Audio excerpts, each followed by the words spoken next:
Hi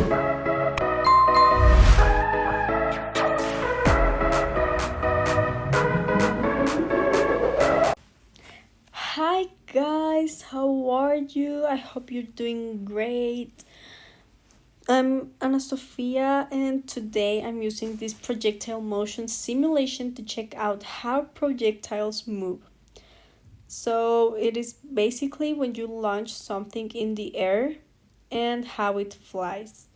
So, now we're going to play with it a little bit, and well, first we're going to go we're going to use the lab option. So I click on lab so I can actually change all the settings. Now that we're here, I make sure that air resistance is off. I'm going to use a golf ball, and after all that I'm going to not reset, I'm going to set the angle of the cannon to 50 degrees, and the initial speed will be about of 15 meters per second.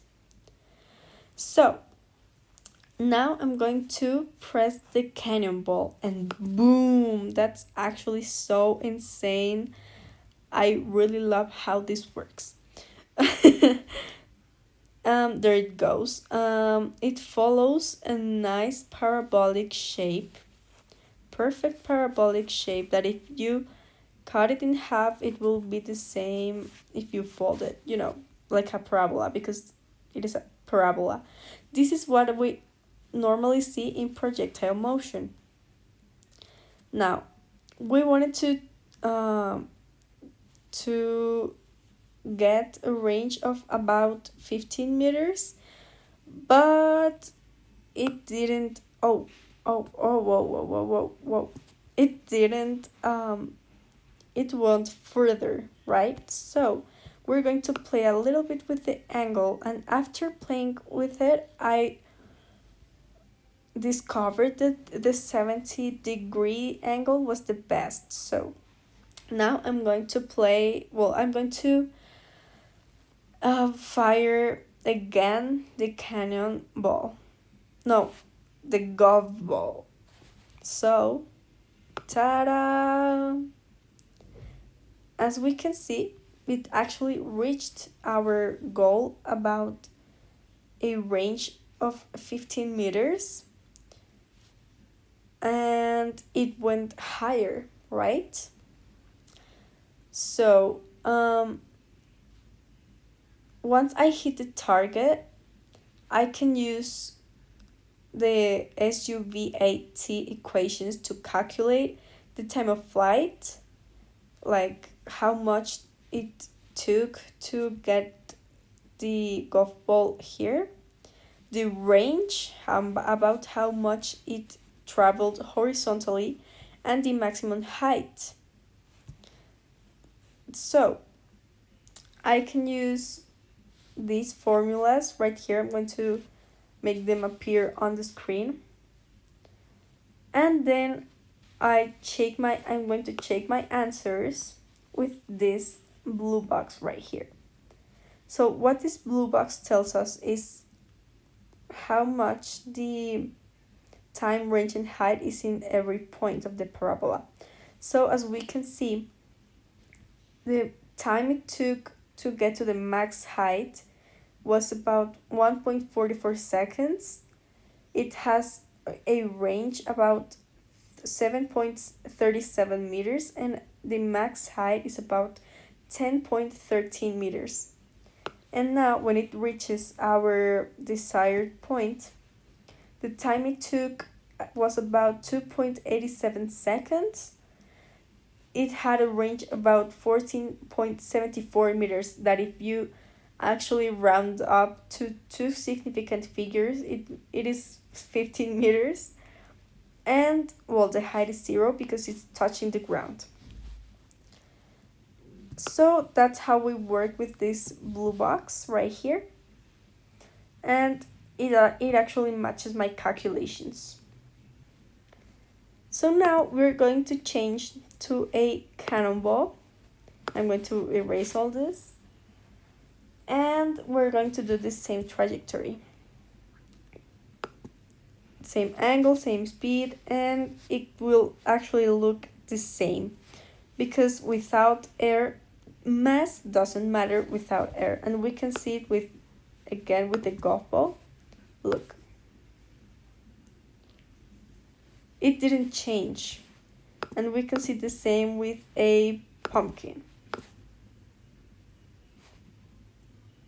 And we can see the same with a car. Nah, that's actually insane. That's actually my car. But now, well, yeah, they have all the same curve, all the same trajectory. I'm going to erase all this. And we're going to keep with the cannonball. Yeah, that's actually so insane. It will, the mass doesn't matter without air. So it will all look exactly the same. Now, we're going to go back to the golf ball and we're going to turn air resistance on that, and that's what I did like earlier, but yeah, I didn't put it in the video because I didn't understood what I was saying. I didn't understand what I was saying, but yeah.